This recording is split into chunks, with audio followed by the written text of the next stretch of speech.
it might be time to start to reassess the terms we use to describe what we're watching. So when I started at Heritage, the presumption was, and this is a very Anglo-American assumption, that the debates we're having are kind of rational debates about the way to get to mutually agreed upon outcomes, right? So like we all want the country to be more prosperous and free and people to be less oppressed or whatever, and so we're going to argue about tax rates, and I think higher tax gets us there. I'm a Keynesian, and you disagree, you're an Austrian or whatever.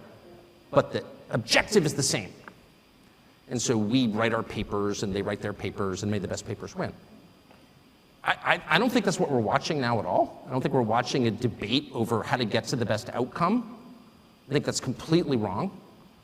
And I've come to this conclusion, and I should say at the outset I'm an Episcopalian, so don't take any theological advice from me, because I don't have any.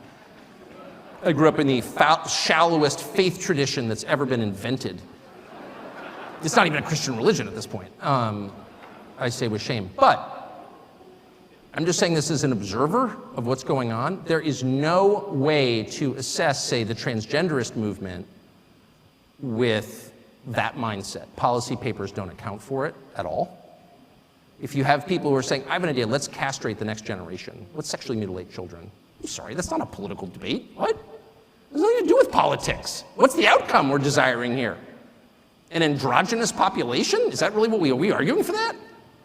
I don't think anyone could defend that as a positive outcome.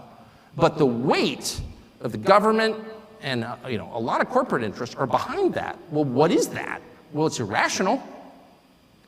If you say, well, I think abortion is always bad, well, I think sometimes it's necessary, that's a debate I'm familiar with.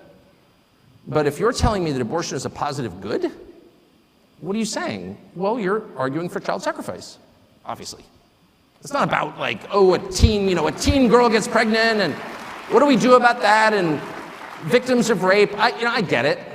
Of course I understand that, and I have compassion for everyone involved. But when the Treasury Secretary stands up and says, you know what you can do to help the economy? Get an abortion. Well, that's like an Aztec principle, actually. There's not a society in history that didn't practice human sacrifice. Not one. I checked.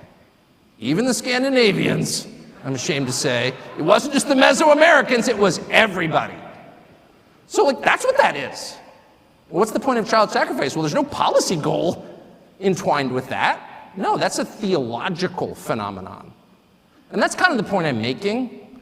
None of this makes sense in conventional political terms. When people or crowds of people, or the largest crowd of people at all, which is the federal government, the largest human organization in human history, decide that the goal is to destroy things, destruction for its own sake. Hey, let's tear it down. What you're watching is not a political movement, it's evil.